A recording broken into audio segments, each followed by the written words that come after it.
Okay, hey Andre. Sorry it's taking me so long to get to this, but here I'm going to try to kill two birds with one stone. Um, the actual song you asked about, "What You See Is What You Get" by the Dramatics, it's going to start on first string. I've got a 5 string bass, so you have to excuse me a little bit. But it's first string, second fret, so it's a G flat, and it's basically these two notes over and over again. Now you have a couple of little fill-ins that you can put in there. Just walk up to the 5, or you can actually walk up from G flat up to B. But in a nutshell, it's going to go like this: 1, 2, 3, 4.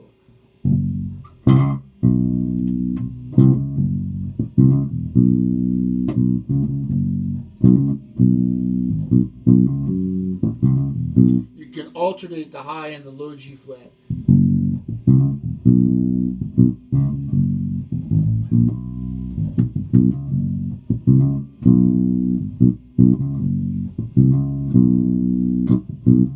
So you have a couple of cool ghost notes you can throw in there to make it just a little bit more funky.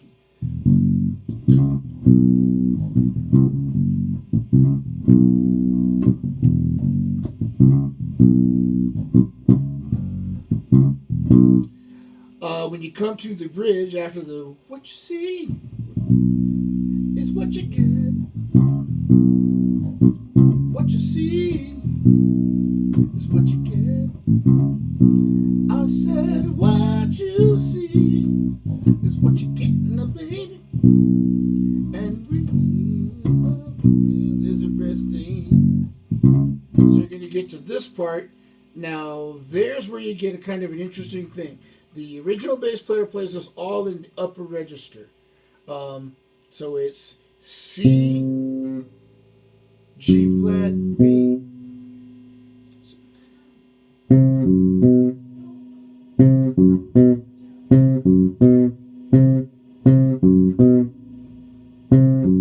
So playing it up to speed in context.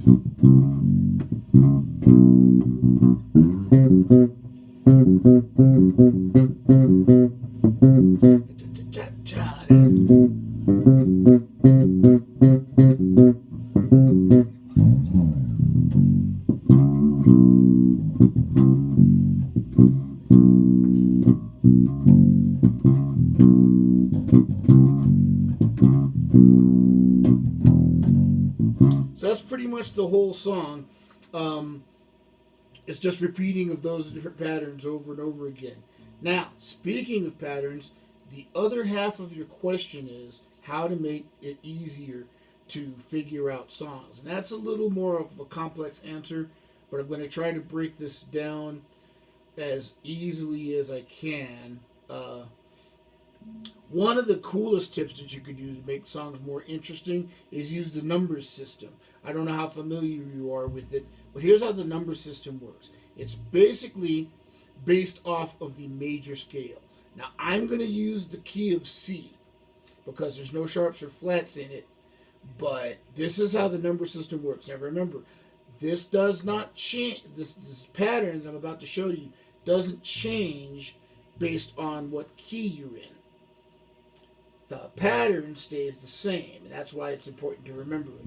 But in the key of C, which for us bass players is here, so you got C, D, E, F, G, A, B, and C. Each one of those scale tones can be assigned a number. So C is obviously going to be the 1. D would be 2. E is going to be 3. F is 4. 5 is G is 5. A is 6. B is 7, and then of course back to the octave, which is going to be C. 8 and 1 should be the same, just separated by an octave. Now, how the number system helps you is when you play a major scale based like that, each one of the scale tones is going to have a specific chord attached to it. See, number 1 is obviously going to be major. The 4 is going to be a major, and the 5 is going to be major. 2 and 3 are going to be variations on minors.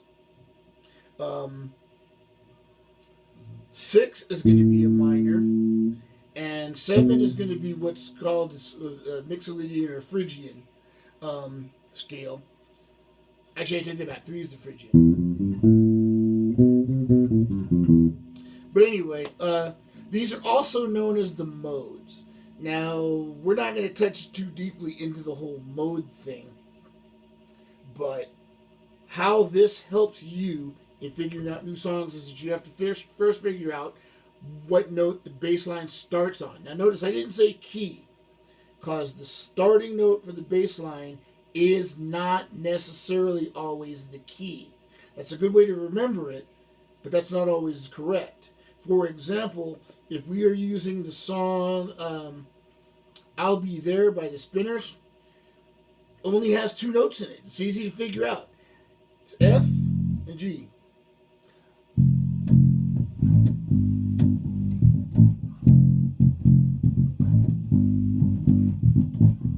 But so you would think that the song is in F, but it's not. It's actually in the key of C. But it never goes to 1. The song never goes to 1. It's 4, 5, 4, 5, and it's 4, 5 through the whole song. So the song's in the key of C, but your starting note is the 4 in the key of C, which is going to be F.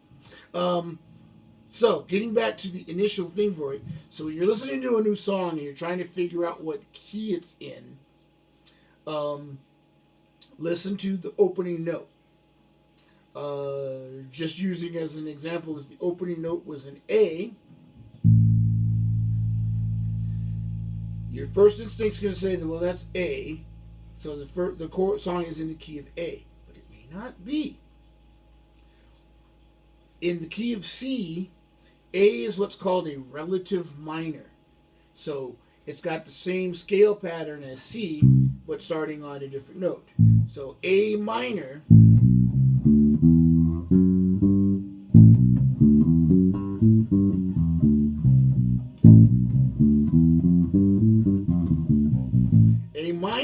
has the same scale pattern as C, no sharps and flats, but it starts on A. So that means that if you started on C, E, F, G, A, that means that note is the 6 in the key of C.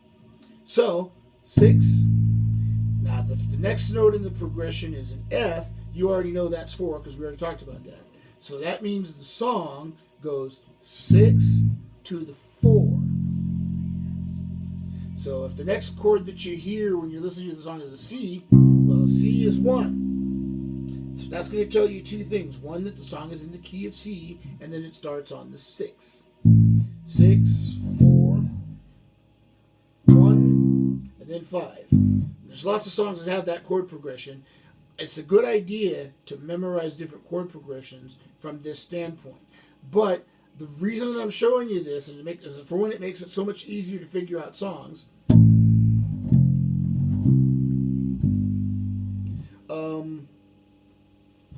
Let me use an example. Okay, here we go. Journey.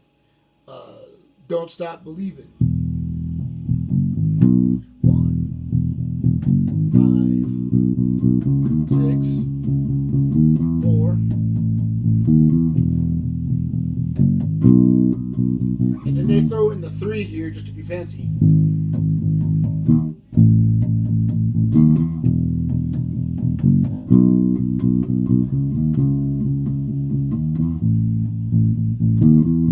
But here's how that helps you. Like I said, this is going to be an easy way to explain how that helps you. So we're in the key of E in that song, in Don't Stop Believing. 1, 5, 6, 4. But what if somebody tells you, I want to do that in the key of F? Well, what you do is, you just start on F and you do the same pattern. 1, 6, 1, 5, 6,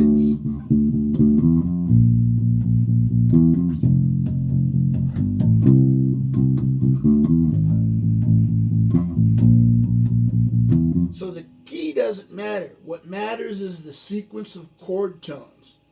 1, 6, 5, or 1, 5, 6, 4. If you wanted to move Don't Stop Believin' to the key of D, well, now you're going to go.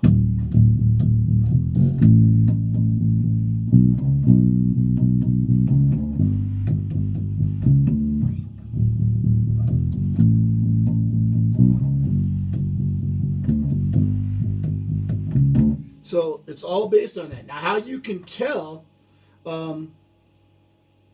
like I said, you got to find your opening note. So whatever the song is, figure out what the first note that you're playing is, and figure out whether that is a major or a minor chord.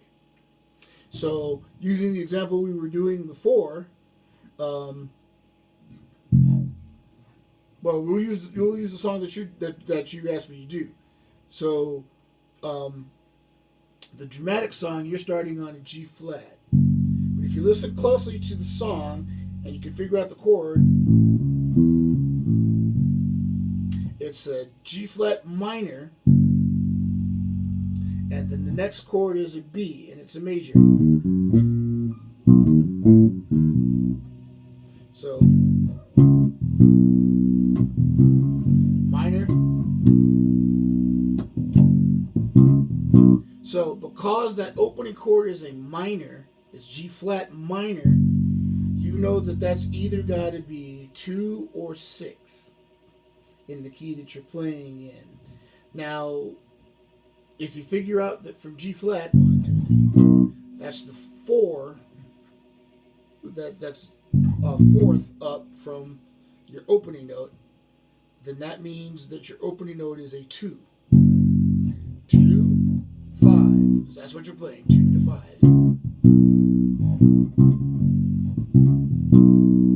So that means that the song is in the key of E, because that's your 1, 2, 5, 1,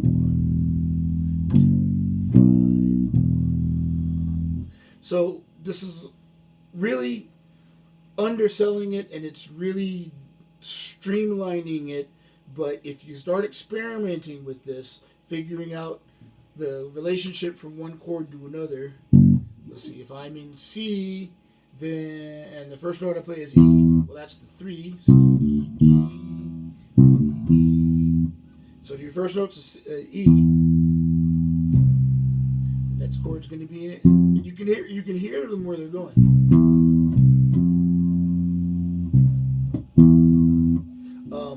Kings of Leon, for example. That's in D. 1, 3, 4, 6, 1, 4, 6, 1, 4. I've been rolling around, I was looking down at all I see. Well, you get the idea. But if you start memorizing those patterns and those relationships, one chord to the other, then it makes it easy to figure out not only how the song you're trying to learn goes, but it also makes it really easy to transpose the songs into different keys. Because you don't have to remember the key, you just have to remember the chord sequence. So if somebody tells me that a song is a 1, 6, 2, 5 in the key of C, then I know the notes go.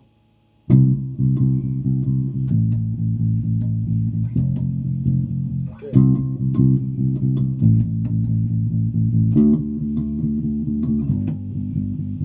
1, 6, 2, 5. Now if the person tells me after that, I don't like it in that key, let's move it up to E flat. Well, you're still doing the same sequence of chords, but you're starting E flat's now your 1. 1, 2.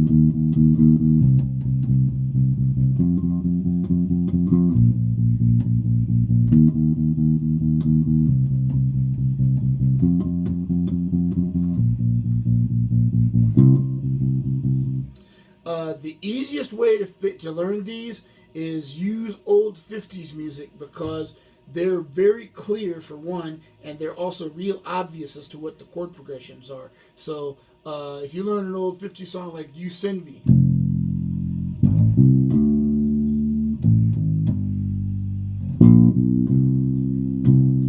1, 6,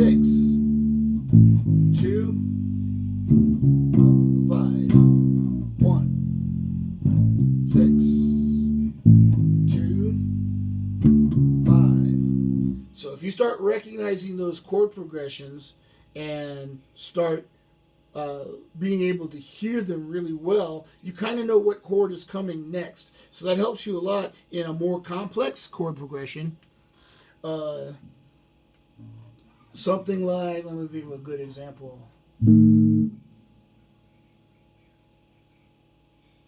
Okay, so something like Paul McCartney.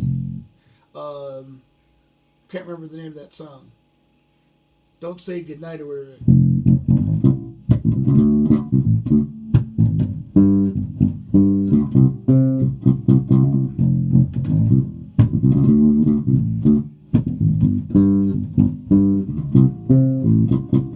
So you notice with all that bass movement, all the fancy notes and licks and things like that, that's still just 1, 6, 5,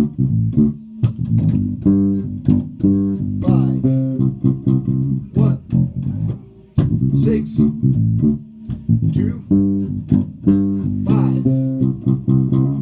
You can take that song and you can move it up to another key as well, because you're going to use the same pattern no matter what key you're in. 1.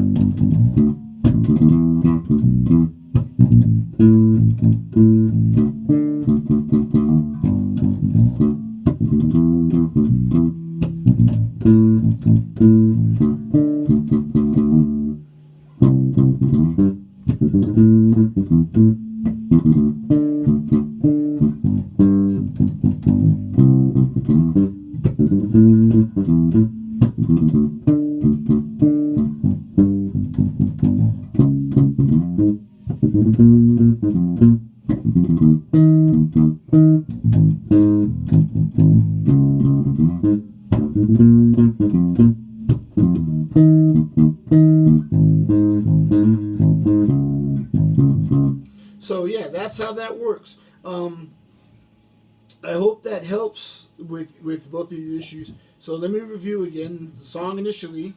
2, 5, 2,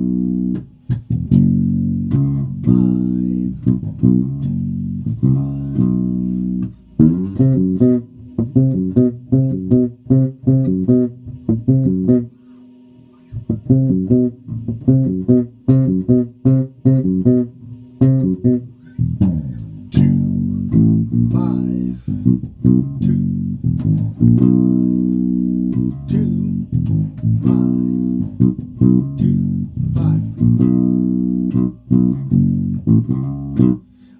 So there we go. I hope that helps you. Talk to you soon, brother.